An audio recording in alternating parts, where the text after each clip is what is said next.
ಪುರಾಣ ಕಾಲದಲ್ಲಿ ಭೂಮಿಯನ್ನು ಗಜಮುಖಾಸುರನೆಂಬ ಅಸುರನು ಆಳುತ್ತಿದ್ದನು.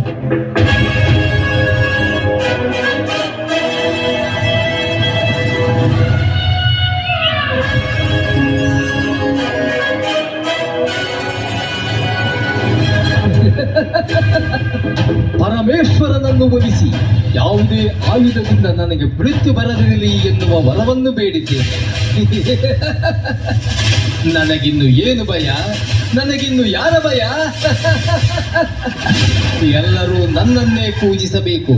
ಹೇಳಿ, ಗಜಮುಖಾಸುರನಿಗೆ ಜಯವಾಗಲಿ ಎನ್ನಿ.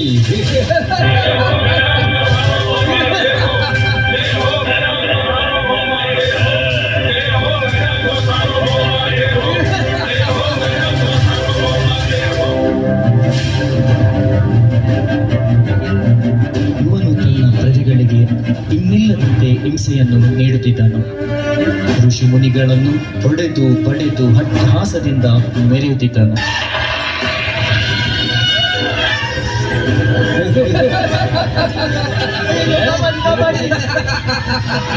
ಓ ದೇವಾ, ರಕ್ಷಿಸು ರಕ್ಷಿಸು.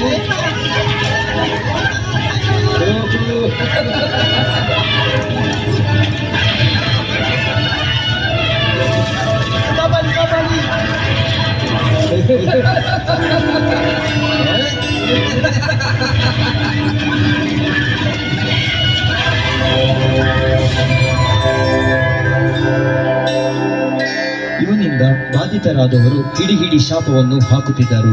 ಹೀಗಿರುವಾಗ ಗಜಮುಖಸುರನಿಗೆ ಒಂದು ದುರಾಲೋಚನೆ ಮೂಡಿತು. ಅದೇನೆಂದರೆ ದೇವಲೋಕವನ್ನು ತನ್ನ ಕೈವಶ ಮಾಡಿಕೊಳ್ಳಬೇಕೆಂಬ ಹಂಬಲ. ಓ ನನ್ನ ಅಸುರಗಣಗಳೇ, ಈ ಭೂಮಿ ನಮ್ಮದು. ಇನ್ನು ನಾವು ದೇವಲೋಕವನ್ನು ವಶಪಡಿಸಿಕೊಳ್ಳಬೇಕು. ಎಲ್ಲರೂ ಸಜ್ಜಾಗಿ ದೇವಲೋಕಕ್ಕೆ ಕತ್ತಿ ಇಡೋಣ.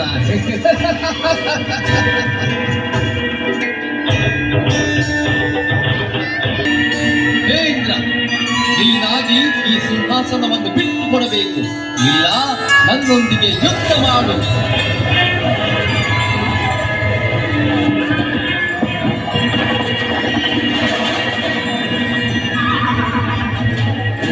ಇವನ ಈ ಮಾತಿಗೆ ಬೆದರಿದ ಇಂದ್ರಾದಿ ದೇವತೆಗಳು ಚದುರಿ ಹೆದರಿ ಹೊಡೆದರು.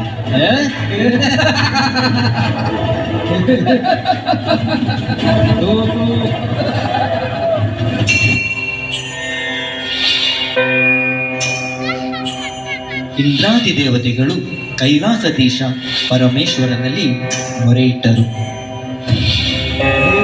ಮಹಾದೇವ, ತನದೇವ, ಕಾಪಾಡು ಕಾಪಾಡು ಕಾಪಾಡು, ಶಂಕರ ಶಿವಶಿವ ಶಿವಶಿವ ರಕ್ಷಿಸು. ಶಾಂತರಾಗಿ ಏನಾಯಿತು ಎಂದು ತಿಳಿಸಿ. ದೇವ, ಗಜಮುಖಸುರನು ನಮ್ಮ ದೇವಲೋಕಕ್ಕೆ ದಾಳಿ ಮಾಡಿ ನಮ್ಮನ್ನೆಲ್ಲ ಎದರಿಸಿ ಬೆದರಿಸಿ ಓಡಿಸಿದನು. ನಮಗೆ ನೆಲ ಇಲ್ಲದಂತಾಗಿದೆ. ನೀವೇ ದಾರಿ ತೋರಿಸಬೇಕು. ಗಜಮುಖಸುರನ ವಧೆ ಮಾಡಬೇಕು.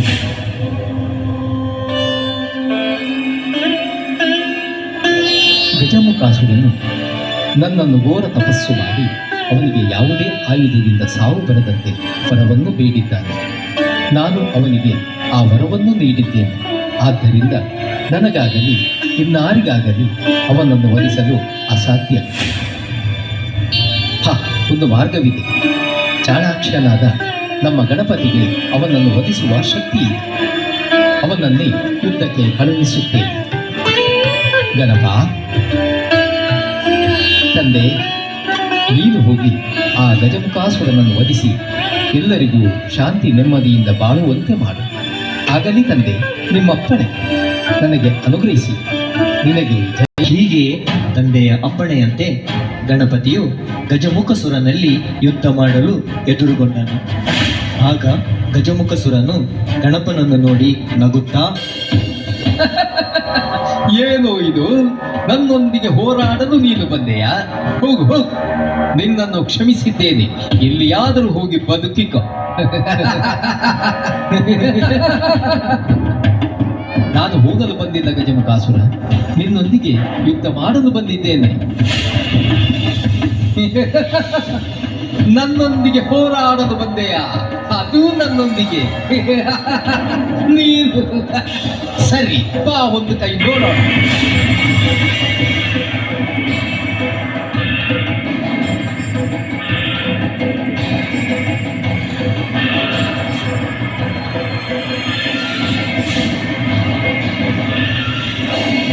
ಹೀಗೆ ಗಣಪತಿಗೂ ಗಜಮುಖಸುರನಿಗೂ ಘೋರ ಯುದ್ಧವು ನಡೆಯುತ್ತಲೇ ಇತ್ತು. ಯಾವುದೇ ಆಯುಧಗಳಿಂದ ಹೊಡೆದರೂ ಗಜಮುಖಸುರನಿಗೆ ತಾಗುತ್ತಿರಲಿಲ್ಲ. ಅವನು ಗಹಗಹಿಸಿ ನಗುತ್ತ ಗಣಪತಿಗೆ ಅಪಹಾಸ್ಯ ಮಾಡುತ್ತಿದ್ದನು.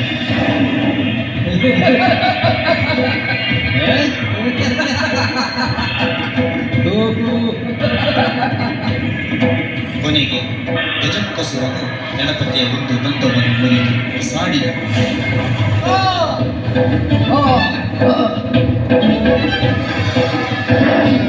ನನ್ನ ದಂತು ಬಂದು ಮುರಿದೆಯಾ? ನಿನ್ನ ಮರಣಕ್ಕೆ ನೀನೇ ದಾರಿ ಮಾಡಿಕೊಟ್ಟೆ. ಹೀಗೆ ಎನ್ನುತ್ತ ಗಣಪನು ಆ ತುಂಡಾದ ದಂತದಿಂದ ಗಜಮುಖಸುರನ ಎದೆಯನ್ನು ಸೀಳಿದಾಗ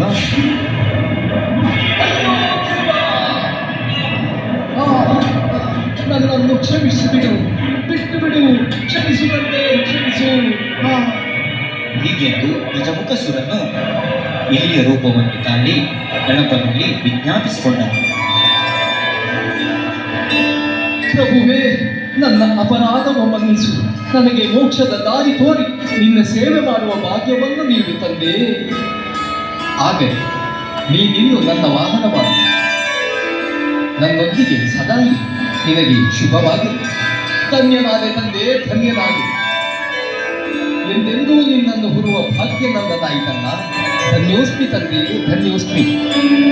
ಹೀಗೆ ಕರುಣಾಮಯನಾದ ಗಣಪನು ಅಸುರ ಗಜಾಸುರನಿಗೆ ಮೋಕ್ಷವಿತ್ತು ಅವನನ್ನೇ ಇಲಿಯ ರೂಪದಲ್ಲಿ ವಾಹನವನ್ನಾಗಿ ಮಾಡಿಕೊಂಡನು. ಈ ಕಥೆಯನ್ನು ಕೇಳಿದ ಸರ್ವರಿಗೂ ಗಣಪನು ಒಳಿತನ್ನು ಮಾಡಲಿ. ಶುಭವಾಗಲಿ.